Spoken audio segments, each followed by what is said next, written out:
Once again, my name is Tanya Mehra, and I work at the International Center for Counterterrorism in The Hague. And I would like to thank the Counter-Extremism Project for inviting me as panelist here today for this webinar. And I look very much forward to a fruitful discussion and also to learn more about the repatriation of FTFs from Ukraine. So my focus is going to be on the repatriation of returning foreign fighters from Syria and Iraq to Europe. And I will discuss a few policy options and some legal considerations.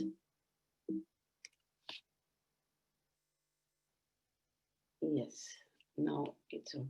Just a few facts and figures before we start. I mean, it has been now nearly 2 years since President Trump had announced that he would withdraw the US troops from northern eastern Syria. And the estimate is that there are 13,500 foreign women and children in the camps held by the SDF, and in addition, 2,000 male FTFs in prison. It is difficult to give an exact number of how many people, foreign FTFs there are there for different reasons. Some of them might have a dual nationality. Some of them might have been deprived of their nationality. Some countries include the legal and the illegal residents, and some countries are more forthcoming in sharing these numbers. Just recently, in a report by Thomas Renard and Rick Colsett, they have produced their latest numbers they were able to find. So let us look at the different policy options. I have summarized them as follows. The first is basically leave them there. The second is prosecute them locally. This could be either by the Iraqi courts or by the SDF courts. The third option is to impose administrative measures. And the fourth option is reluctantly repatriate them. And the fifth option, which is my favorite option, is that they would be actively repatriated for the actual crimes they have committed. So let us just go through them one by one. If we look at the first option, several European politicians have said in the media that they would rather see them not return anymore back to European soil, and they basically could stay there. This option is quite problematic for various reasons. First of all, I mean, it violates their human rights, but it also there are also many other disadvantages of leaving them there. They could potentially further radicalize in the camps, they could be released, or they could escape. So just to give you an example, I mean, in the camps, there are certain hardliners in these camps, and they have created makeshift tribunals to punish those that do not adhere to the strict interpretation of the Sharia law. And we all know what has happened in Camp Bucca, where the most radical Iraqi jihadists were detained, and which was also considered basically the cradle of IS. Now, recently, the SDF has released Syrian women and children and handed them over to the local tribes. But they may in the future also grant amnesties to our FTFs. And alternatively, they could escape, and they would pose an even bigger security risk to European countries. Some might disappear totally or join other terrorist organizations, or they might show up at the embassy. Another thing what we have seen is that it also encourages family members which are here in Europe to help them to escape. So to give you an example, Samir A., he is a member of the Hofstad group in the Netherlands, and he has been detained for financing of terrorism. And he has helped 10 Dutch women escape from the camps from northern eastern Syria. And his trial is going to commence shortly. So far, accordingly, approximately 53 women and children have escaped. So let us look at the second option. The second option is that some countries seem to favor is local prosecutions. And this could be indeed by Iraqi courts. And as I've written before on this, this has several problems. Iraqi courts uphold the death penalty to start with. The Iraqi trials do not meet international fair trial standards. The Iraqi prosecute on the basis of overly broad counterterrorism legislation, and the Iraqis have so far not yet implemented international crimes in their own domestic legislation. And this means that they cannot prosecute FTFs for international crimes. But maybe more practically, many, if not all, of the FTFs which are being held in the SDF camps may have committed only crimes in Syria, and this would pose jurisdiction challenges if you would want them to be prosecuted in Iraqi courts. So now let us just briefly look at the other option, and that would be to see whether the SDF would be able to prosecute the foreign terrorist fighters. Now, the first problem is that the SDF is not recognized as a state and is de facto a non-state armed group. So in practice, non-armed state groups have set up their own tribunals to prosecute their own members. Now, to give you an example, the Tamil Tigers have done this, for example. But according to Common Article 3 of the Geneva Conventions, non-state armed groups also need to comply with international standards of fair trial. So this would mean that the SDF has to administer justice by an independent and impartial court in accordance with the fair trial standards. And then there is also the problem of capacity. Does the SDF have the capacity? Do they have enough legally trained prosecutors and judges that can administer justice? And one also should look at the detention facilities and the detention conditions, which is also a problem at the moment in the prisons which are being held by the SDF. So, and finally, European countries cannot issue MLA request or request a transfer of a sentenced person because the FTF is not recognized, and it cannot conclude a bilateral cooperation agreement with the SDF. So for these reasons, prosecuting them locally can be quite problematic. So the third option is imposing administrative measures. Basically, it is trying to prevent or stall repatriation as much as possible. Now, obviously, this is not going to be an official policy which any European country will say, but there are several countries that basically strip the nationality of their citizens in the camps and are basically preventing them to return home. So countries like Australia, but also Belgium, the UK, and the Netherlands have stripped the nationality of their citizens. So to give you an example, in the Netherlands, since 2017, 11 persons have been deprived of their nationality, and the prosecutor's office have concerns with stripping the nationality, as this would hinder prosecutions. First of all, even though trials in absentia is possible in the Netherlands, the suspect is entitled to be present at the trial. And this could be problematic if someone is in the camp and his or her nationality has been deprived. A second risk is that the court would maybe render even lower sentences because they feel that the accused has already been punished because he or she has already been deprived of his nationality. Now, just to give you, an example, a lady in the Netherlands, her name is Fatima, she escaped together with her children last year in November, and she arrived at the Dutch embassy in Ankara. But just days before she arrived there, she was stripped of her nationality. But according to Turkish policy, all the FTFs are now being deported to their country of origin. So you can imagine that this was quite problematic for the Netherlands as well. She got deported, she came to the Netherlands, the children were placed in custody of the Dutch Protection Board for Children, and the children are temporarily at their sister's place, and her trial is still pending. If she would be convicted, she would most likely be deported to Morocco because she doesn't have a Dutch nationality anymore.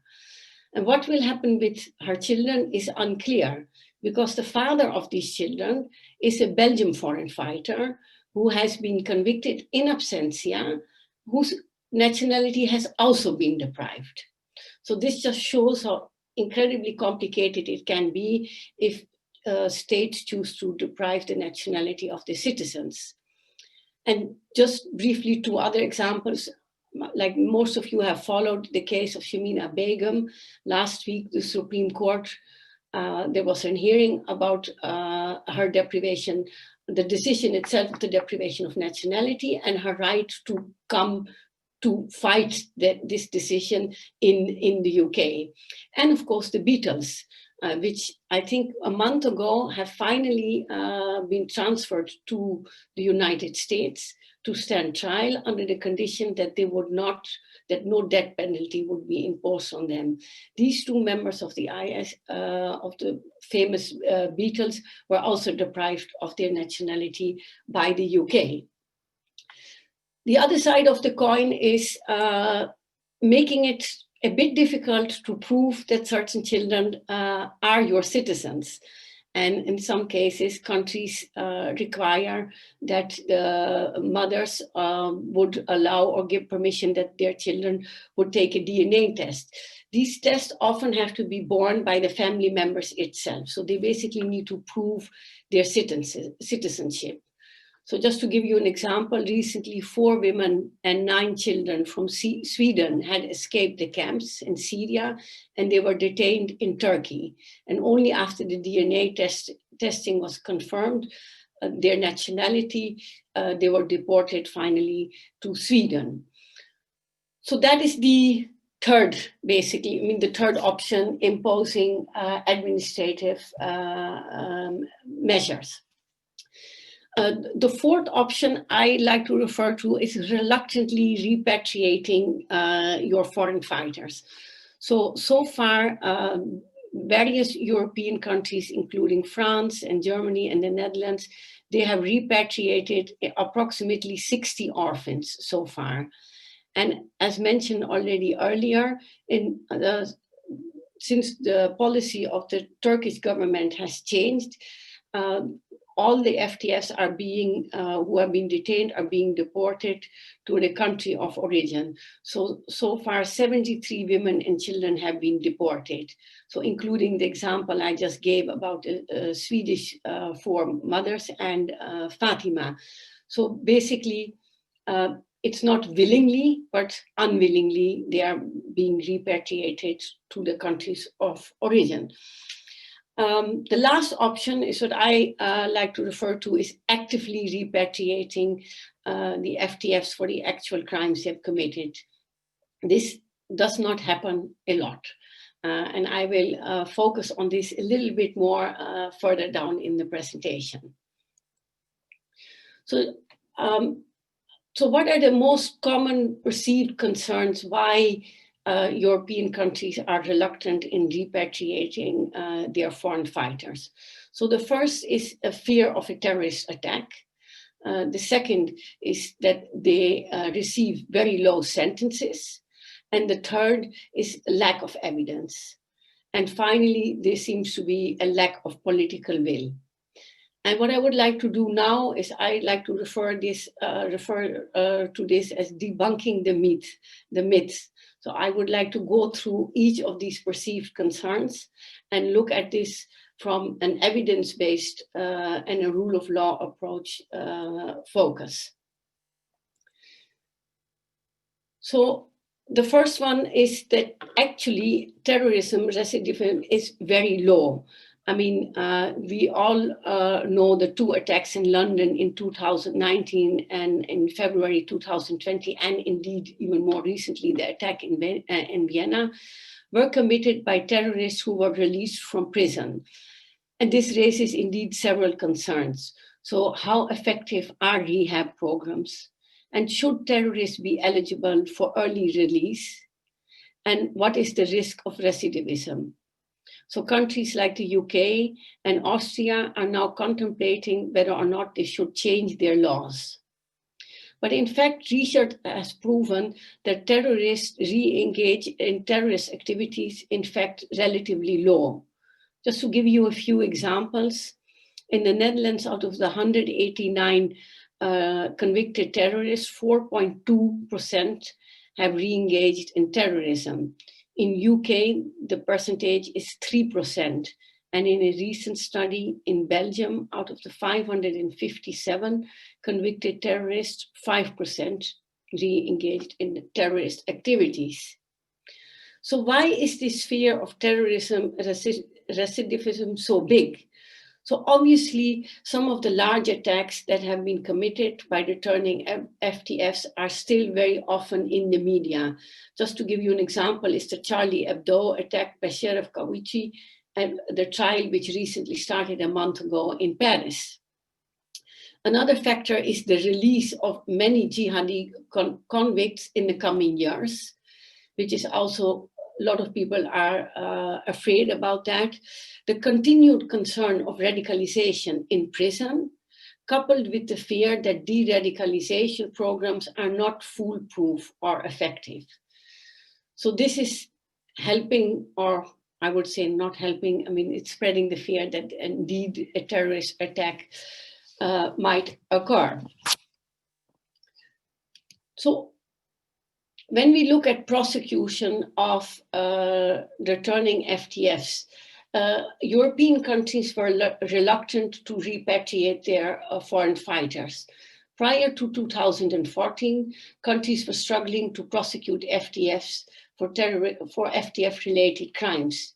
But after the adoption of UN Security Council Resolution 2178, many countries have criminalized preparatory offenses.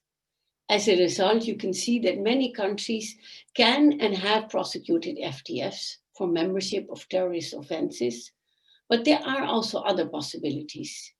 So FTFs can be prosecuted for ordinary crimes such as murder or arson. And this, in fact, has happened in the Netherlands with the first foreign terrorist fighter. But what is maybe more interesting to see is that in recent years, you see a shift is taking place in Europe. Several countries like Sweden, Finland, Germany, France, but also the Netherlands are exploring how crimes can be prosecuted as international crimes. So this could lead to higher sentences and provide more justice to victims as the perpetrators are convicted for the actual crimes. So to give you a few examples, a few FTFs have been prosecuted for pillage or even for recruitment of their own children as a war crime. And alternatively, we have also seen some cases where FTFs are being prosecuted for posing next to a dead fighter, which is considered also an outrage of personal dignity, which constitute a war crime. There are also other possibilities. One could also prosecute FTFs for example, for trafficking of weapons, of document fraud, or for sexual and gender-based violence, such as slavery and human trafficking. So basically, you see that the toolkit for prosecution is much larger than only terrorist offenses. And another development which I would like to focus on a little bit is the increasing use of battlefield evidence. So I'm not sure, of course, how many of you are familiar with this topic of battlefield evidence, but I mean, it's quite obvious that prosecutors cannot travel to war-torn countries to collect evidence. And where battlefield evidence was maybe the big unknown 5 to 10 years ago, it is increasingly becoming more common. And also you see that there are more actors involved in the collecting of information from the battlefield, but there's also much more guidance available on how battlefield evidence can in fact be used as evidence in court. So maybe just to clarify, battlefield evidence is not a separate type of evidence. Battlefield evidence can be documents such as membership of a terrorist organization. It can include fingerprints from unexploded IEDs. It can include, for example, media footage, which you can find in mobile phones, computers, or other electronic devices. And it can also even include witness statements or intelligence. So basically, battlefield evidence can be electronic evidence, it can be intelligence, it can be documents, it can be witness statements. So maybe it's important just to emphasize once again that it is the prerogative of the law enforcement and the prosecutors to investigate and to prosecute crimes. That is the case, and that should always be the case, but there are certain exceptions in situations where indeed the prosecutors are really not able to go to certain areas. And it doesn't mean there has to be an actual war going on. It can also be during a high-risk situation or a post-conflict situation, which doesn't allow the prosecutors to actually go there to collect evidence. And in these cases, the military might be able to step in. But there are also other actors which are involved in collecting battlefield evidence, such as the Commission of Inquiry, which is, for example, established for Syria, but also recently in Libya.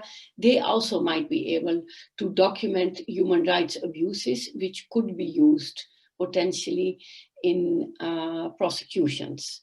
I would also like to point out to the IIIM, the mechanism which deals with collecting evidence in Syria committed by all the parties involved there. And this mechanism collects this evidence and can share this with national prosecutions here in Europe or in other countries. Another useful mechanism is UNITAD, and this United Nations investigation team focuses specifically on collecting evidence of crimes committed only by IS and not by the other parties, but they too have been collecting useful information, and technically the information would first be made available to the Iraqi authorities, but since they still haven't implemented in the international crimes in the domestic legislation, the information is now also being made available to some European countries. And last but not least, I would like to mention the specialized NGOs, such as CIJA, the Commission for International Justice and Accountability, the Syrian Justice Accountability Center, or for example, the European Center for Constitutional and Human Rights. These specialized agencies have also been documenting human rights abuses and collecting evidence. And in some cases, this kind of evidence has also been made available to national prosecutions in Europe.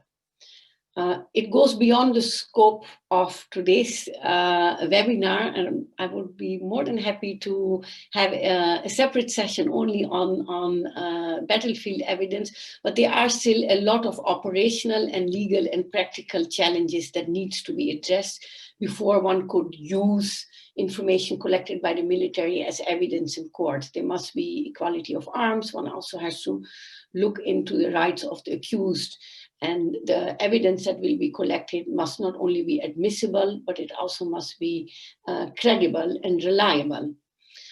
But there is quite a bit of guidance now in this area. And I just wanted to flag a few of the recent developments in the area of battlefield evidence, and that is there are the UN guidelines to facilitate the use and admissibility of evidence in national criminal courts.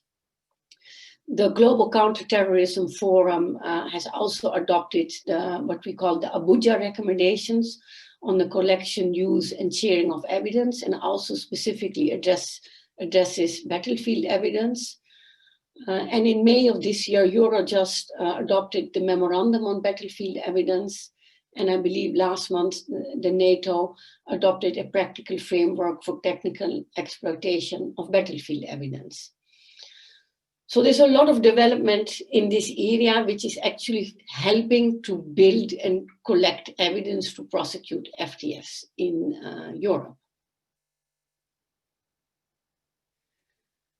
So what I just briefly would like to go over are, what are the grounds to actually repatriate? I mean, the first, I call them the security grounds, and we already briefly discussed that in the beginning. If we leave them there, there's a chance that they would further radicalize and they would be released or that they would escape. And some of them might disappear and return unseen to European soil years later. What is maybe more important is just to look at some of the legal grounds why we should actually be repatriating FTFs. UN Security Council 2178 and 2396 basically oblige states to bring terrorists to justice. And this is a binding resolution upon all states. And it calls for states to adopt appropriate mechanisms for prosecution, rehabilitation, and reintegration of FTFs and their families. But I also think that EU countries have the obligation to provide consular protection and assistance to its citizens, in particular children, even though if there's no absolute right to provide consular protection. And under the human rights law, states also ought to repatriate. So some of the grounds to repatriate include the right to be free from torture, the right to a fair trial, the best interest of the child, the right to development and education, and there are many, many more. And finally, there are also some moral grounds to repatriate. I mean, we owe it to the victims to bring the perpetrators to justice, and we cannot dump our problems on others. And neither should we risk that our citizens are exposed to torture or even the death penalty. And so they should receive a fair trial. And I think maybe what's even more important to raise is that by not repatriating them, we are fueling the narrative that they are basically second-rate citizens. So to conclude, I think it's time that we start reframing the discussion. We, including myself, refer to them as FTFs, but let's break that down and look at the first F. So they are not foreigners. They are our own citizens, for better or for worse. Their motivation is maybe strange to us at some times, or maybe even foreign, but their nationality isn't. Are they terrorists? Some of them, yes, but not all. As I explained, some of them might have committed ordinary crimes, some have committed no crimes at all, and some have committed even more worse crimes than terrorism crimes, the most heinous crimes possible, international crimes. So even the T is deceiving. And then the last bit, fighters. Are they fighters? Certainly not. We are forgetting that all the children are victims, and the majority of the children are born there. In Netherlands, 90% is under the age of 9. So I really think we should stop dehumanizing them and take our responsibility for our own citizens.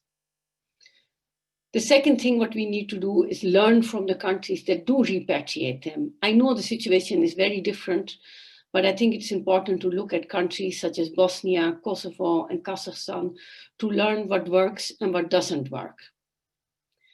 And I think we need to have faith in our democratic and legal institutions. A lot of progress has been made. EU countries have criminalized many preparatory offenses, increasingly have started prosecuting FTFs for the actual crimes they have committed, including international crimes, resulting in higher sentences.